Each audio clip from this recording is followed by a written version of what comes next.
வணக்கம் மக்களே. So final டேக்கு வந்தாச்சு. இன்னும் ஒரே நாள், இந்த ஒரு நாள் மட்டும் கடந்து போயிட்டுனா அந்த டைட்டில் வின்னர் யாருப்பா அப்படி சொல்லி நமக்கு நாளைக்கு மார்னிங்கே மோஸ்ட்லி தெரிய வந்துடும். பட் மக்களுக்கு இப்போ ஓரளவு தெரிஞ்சிருக்கும் இவங்க தான் வின்னர் அப்படின்னு சொல்லி. ஏன்னா மக்கள் எல்லாரும் சேர்ந்து ஒரு ஆளு தான் அதிகபட்சமா ஓட்டு போட்டிருக்காங்க.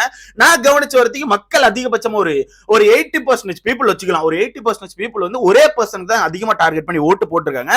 மத்த எல்லாருமே அந்த பர்சனை பிடிக்காம இந்த பர்சனுக்கு ஓட்டு போட்டிருக்காங்க. அப்படிதான் இருக்க தவிர யாரும் இன்னொரு ஆளை பிடிச்சி ஓட்டு போட்ட மாதிரி நான் கவனிக்கல. சோ வெயிட் பண்ணி பார்க்கலாம் நாளைக்கு என்ன நடக்கு, என்னென்ன ட்விஸ்ட் வைக்கிறாங்கன்னு சொல்லிட்டு.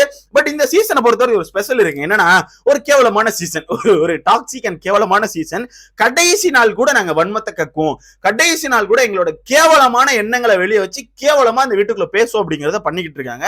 ஏன்னா சீசனே முடியாது, நாளைக்கு இந்த வீட்டை விட்டு எல்லாருமே வெளியே போயிடுவாங்க. அப்படி தெரிஞ்சுமே இன்னைக்கும் உட்கார்ந்து இந்த வன்மத்தை கக்கி ஒரு மாதிரி கேவலமா பேசுறது, நீ அப்படி கிடையாது, அவதான் அப்படி, அவ அப்படி கிடையாது, நீ தான் இப்படி சொல்லி பேசுறதுலாம் ரொம்ப மோசமா இருக்கு. இதுக்கு முன்னாடி உள்ள சீசன்லாம் எடுத்துக்கோங்களேன், எல்லாருமே பொதுவா கடைசி நாட்கள் வந்தோடனே என்னதான் சண்டை போட்டிருந்தாலும் ஒன்னாயிருவாங்க. இப்ப லாஸ்ட் சீசன்ல அசீம் விக்ரம் சண்டை போடாதப்பா.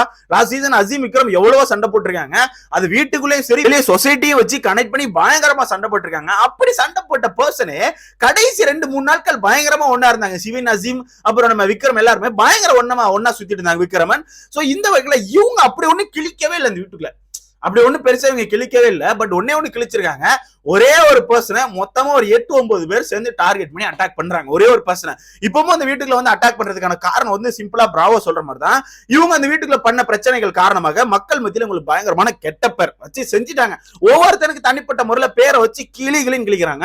இன்க்ளூடிங் அவங்க ஃபேமிலி கூட கிழிக்கிறாங்க. தான் ஃபேமிலியை பார்க்க வைக்கலாம அடுத்த ஃபேமிலியை பார்த்தனா அவனை விட ஒரு கெட்டவன் கிடையாது, அவன் ஒரு ராங்கான வேலை தான் போறான் அப்படின்னு மாதிரி அவங்க ஃபேமிலியை கிழிக்கிற அளவுக்கு இந்த வீட்டுக்குள்ள கண்டஸ்டன்ஸ் இருக்காங்க. அந்த வகையில் அவங்க எல்லாம் வெளியே போய் பார்த்துட்டு அவங்களுக்கான கெட்ட பேரை பார்த்துட்டு மக்கள் மத்தியில இருக்க ஹர்ட்டை பார்த்துட்டு இதை எப்படி மாத்தலாம், இது எப்படி எக்ஸ்போஸ் ஆயிருக்கு. அப்ப இந்த வீட்டுக்குள்ள அர்ச்சனா அப்படிங்கிற ஒரு நபர் தான் நம்ம 8 பேரை எக்ஸ்போஸ் பண்ணி 8 பேரை அடிச்சு ஓட விட்டுருக்கான். சோ நம்ம 8 பேர் சேர்ந்து இந்த வீட்டுக்குள்ள போய் அந்த ஒரு பர்சனை டார்கெட் பண்ணி அட்டாக் பண்ணி அந்த பர்சன் வாயில இருந்து நான் பண்ணது தப்பு தான்ப்பா, என்ன மன்னிச்சுக்கோங்க அப்படி சொல்லி ஒரு சாரி வர வச்சுட்டா அவங்க அதை திருத்திடலாம், வெளியே மக்கள் மத்தியில மாறிடும் அப்படின்னு சொல்லிட்டு வந்து ஒரு நப்பாசையோட வந்து வீட்டுக்குள்ள வந்து அட்டாக் பண்ணிட்டு இருக்காங்க. அதுதான் உண்மை. பட் அந்த பொண்ணு வந்து கடைசி நாள் சொல்லிட்டா, எப்பா கடைசி வாரம் இன்னும் 2 நாள் இருக்கு, நான் யார்கிட்ட ஹர்ட் பண்ண விரும்பல, யாரையுமே வெறுக்க விரும்பல. சோ உங்களுக்கு பிரச்சனைனா கேட்டா நான் சாரி கேட்டுருவேன், எனக்கு சாரி கேட்கறதுல எந்த ஒரு பிரச்சனையுமே இல்லைன்னு சொல்லிட்டு அந்த பொண்ணு நீட்டா எல்லார்ட்டையுமே சாரிப்பா போய் தொலைங்கப்பா, சாரிப்பான்னு சொல்லி நீட்டா போயிட்டு இருக்கு.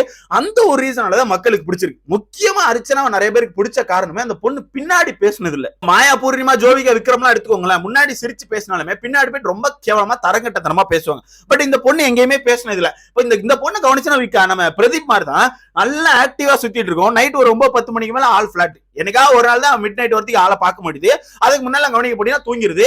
இவங்க தான் மேக்கப் ரூம்ல உட்காந்து கரைஞ்சி அர்ச்சனா கரைஞ்சிட்டு இருக்காங்க. நல்லா நோட் பண்ணி பாருங்க, அதான் புரியும். மொத்தத்துல இவங்களே தான் அர்ச்சனா வின் பண்றது கொண்டு போயிருக்காங்க அப்படிங்கறதா உண்மை. சரி பார்க்கலாம் என்ன நடக்கு. நாளைக்கு சேனல் என்ன ட்விஸ்ட்னாலும் வைக்கலாம். ரன்னர் அப் மாறதுக்கான வாய்ப்பு இருக்கு, வின்னர் மாறதுக்கான வாய்ப்பு இருக்கு, என்ன வேணா மாறலாம். ஏன்னா சேனல் வந்து உங்களுக்கே தெரியும், கடைசி 3 வாரங்களா ஒரு பர்சனை காப்பாத்துறதுக்கு எவ்வளவு கீழ்த்தரமான வேலைகளை பார்த்திருக்காங்க. லைவ்ல எந்த பர்சன் அதிகமா காட்டிக்கிட்டு இருந்தாங்க, 1 hour எபிசோட்ல எந்த ஒரு பர்சன் அதிகமா காட்டினாங்க அப்படிங்கிறது உங்களுக்கு எல்லாமே தெரியும். அது மட்டும் இல்லாம நல்லா நோட் பண்ணி பாருங்களா, ஒண்ணு கடைசி ரன்னர் அண்ட் வின்னர் அப்படி தகுதியில 2 பேரோட ஏவிய வந்து லைவ்ல நேத்து 2:30 போடுறாங்க, 2 மணிக்கு போடுறாங்க. சோ அப்ப எவ்வளவு கீழ்த்தரமா யோசிக்கிறாங்க பாருங்க.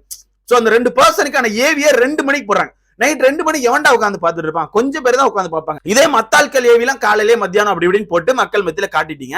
ஆனா அந்த ஒரு 2 பர்சன், அதாவது அர்ச்சனா மணி அப்படிங்கிற 2 பர்சனுக்கான ஏவி 2 மணிக்கு வருது. சோ அப்ப எவ்வளவு வன்மம் வச்சிருக்காங்க நீங்க நோட் பண்ணி பாருங்க.